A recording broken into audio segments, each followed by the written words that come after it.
الله أكبر.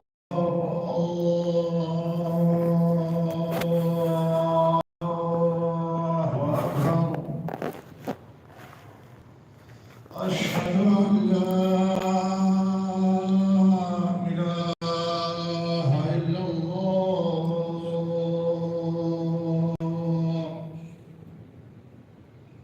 أشهد أن لا إله إلا الله.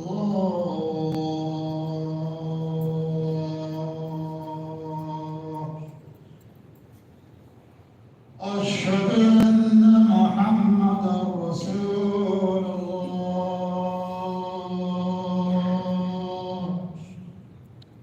أشهد أن محمدا رسول الله.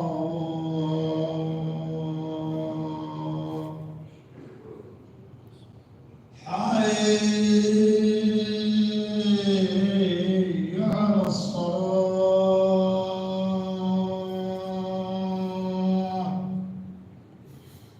حي على الصلاة.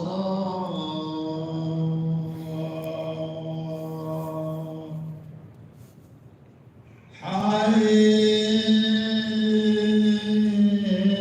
على الفلاح.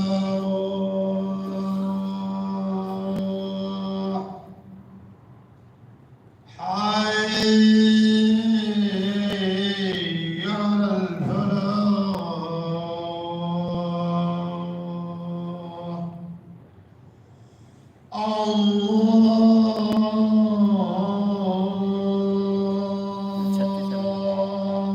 الله أكبر.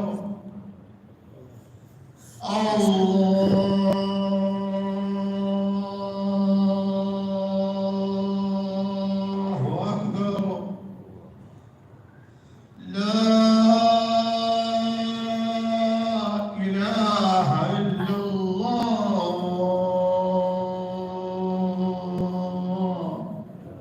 لا إله إلا الله محمد رسول الله صلى الله عليه وسلم.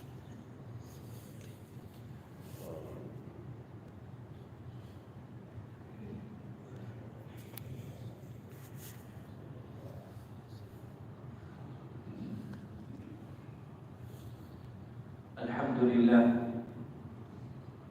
لله نحمده ونستعينه ونستغفره ونعوذ بالله من شرور أنفسنا ومن سيئات أعمالنا.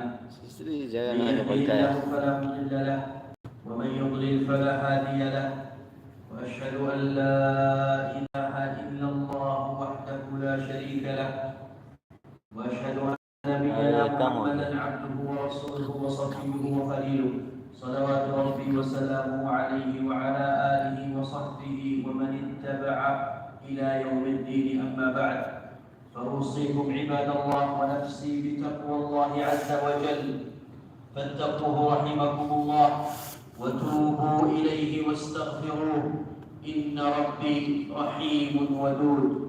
عباد الله، ما أجمل مواسم الخير وما أعظم أثرها وأجل ثمارها. تنشط فيها النفوس وتنشرح الصدور ويكثر الخير فتعمر المساجد، وتنشر المصاحف وتسخو الأيدي بالإنفاق. فلله الحمد على ما شرع وله الحمد على ما هدى ووفق. ألا وإن شهركم سريع انقضاؤه، فهو كما وصف ربكم أياما معدودات، وقد مضى أكثرها وطويت صحفها. فمن أحسن فليحمد الله، فإن كل إحسان بفضل الله وكل طاعة بتوفيق الله. ولولا فضل الله عليكم ورحمته ما زكى منكم من أحد أبدا، ولكن الله يزكي من يشاء والله سميع عليم. فليحمد الله وليسأله العون فيما بقي، وليكثر من سؤال الله العون، فيقول: اللهم أعني على ذكرك وشكرك وحسن عبادتك. ومن قصر فيما مضى فليتدارك مواسم الإحسان عله أن يفوز بالمغفرة والعتق من النار. وليجاهد نفسه على فرائض الصلاة في الجماعة، وليحرص على التلاوة والذكر والدعاء، وليبتعد عن كل ما ينقص الصيام ويوجب الآثام. فغدا يحمد العاملون ويتحسر المفرطون. والله تعالى قد بين لنا أن الجزاء على حسب العمل، فقال تعالى: إنما تجزون ما كنتم تعملون.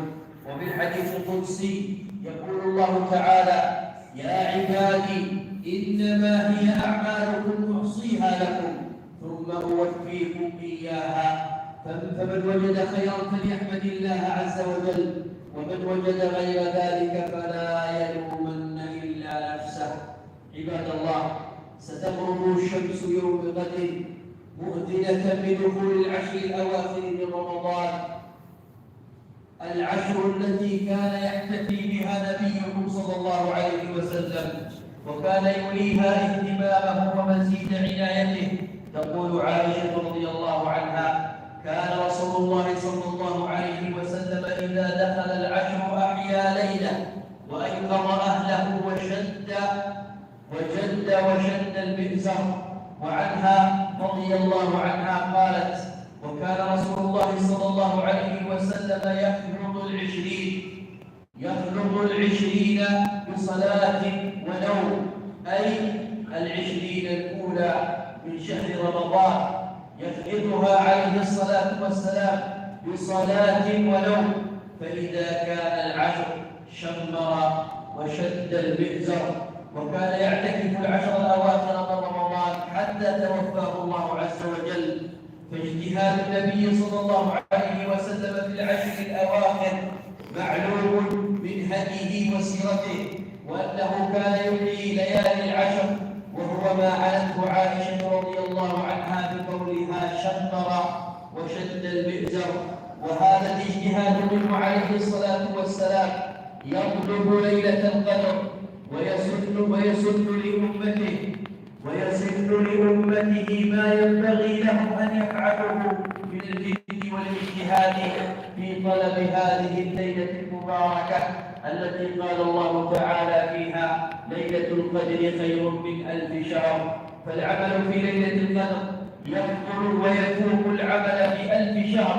وقد أخبر النبي صلى الله عليه وسلم بأن من قام ليلة القدر إيمانا واحتسابا غفر له ما تقدم من ذنبه. فمن وفق لإدراكها وقيامها والإحسان فيها إيمانا واحتسابا فقد غنم أيما مغنم. عباد الله، لقد أخفى الله ليلة القدر عن العباد ليجتهدوا في العمل فتكثر طاعاتهم وتزيد حسناتهم ويعظم ثوابهم، ولكن من رحمته عز وجل أن جعلها محصورة ضمن ليال معدودات هي ليالي العشر، فطلبها يسير على من يسره الله ووفقه الله. فمن قام ليالي العشر جميعها ضمن قيام ليلة القدر. وقد قال النبي صلى الله عليه وسلم: من قام مع الإمام حتى ينصرف كتب له قيام ليلة. فالقيام مع الإمام في صلاتين التراويح والقيام والبقاء معه حتى الفراغ منها يكتب قيام ليلة. فلتستجمع النفوس قوتها ولتحزم أمرها فثم المغنم والله. ولنستعذ بالله من العجز والكسل. اللهم إنا نسألك الثبات في الأمر والعزيمة على الرشد والعون على الطاعة والتوفيق لحسن العبادة. أقول قولي هذا وأستغفر الله لي ولكم فاستغفروه إنه هو الغفور الرحيم.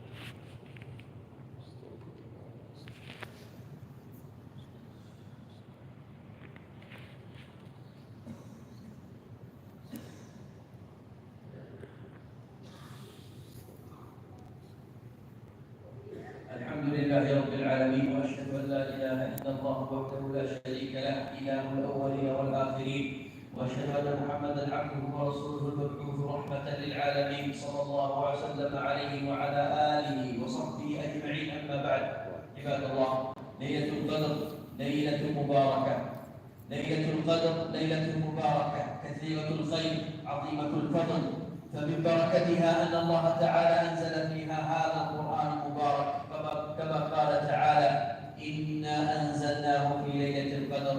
ومن بركتها أن العمل فيها يفوق فضله وثوابه العمل في 1000 شهر، كما قال عز وجل: ليلة القدر خير من 1000 شهر. وببركتها أن من قامها إيمانا واحتسابا غفر له ما تقدم من ذنبه. لأجل ذلك قال النبي صلى الله عليه وسلم: من حرم خيرها فقد حرم، أي أن من فاته خيرها فهو المحروم حقا.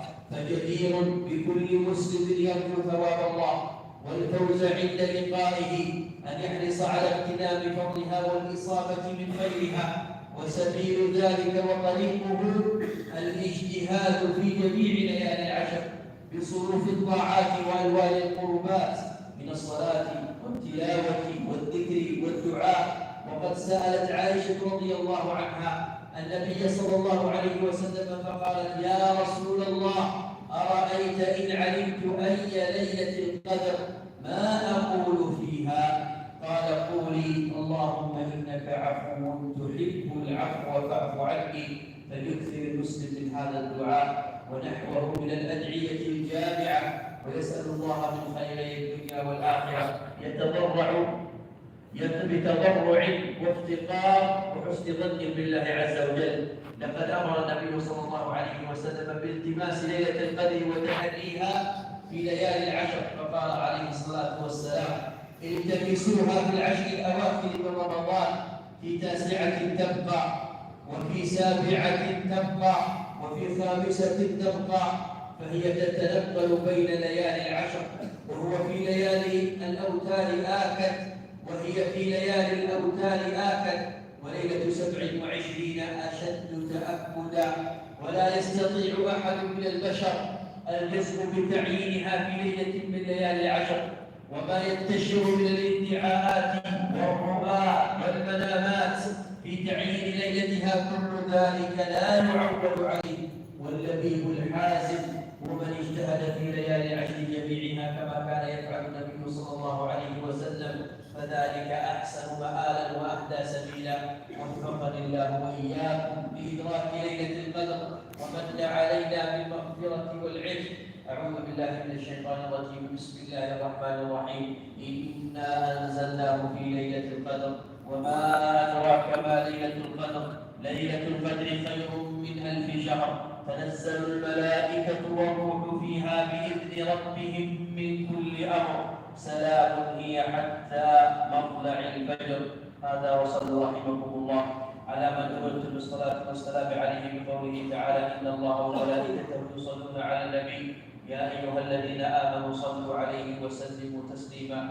اللهم صل على محمد وعلى آل محمد كما صليت على إبراهيم وعلى آل إبراهيم إنك حميد مجيد. وارض اللهم عن صحابته أجمعين وعن الخلفاء الراشدين أبي بكر وعمر وعثمان وعلي ومن تبعهم بإحسان إلى يوم الدين. اللهم أعز الإسلام والمسلمين، اللهم أعز الإسلام والمسلمين وأذل الشرك والمشركين يا رب العالمين. اللهم أصلح أحوال إخواننا المسلمين في كل مكان.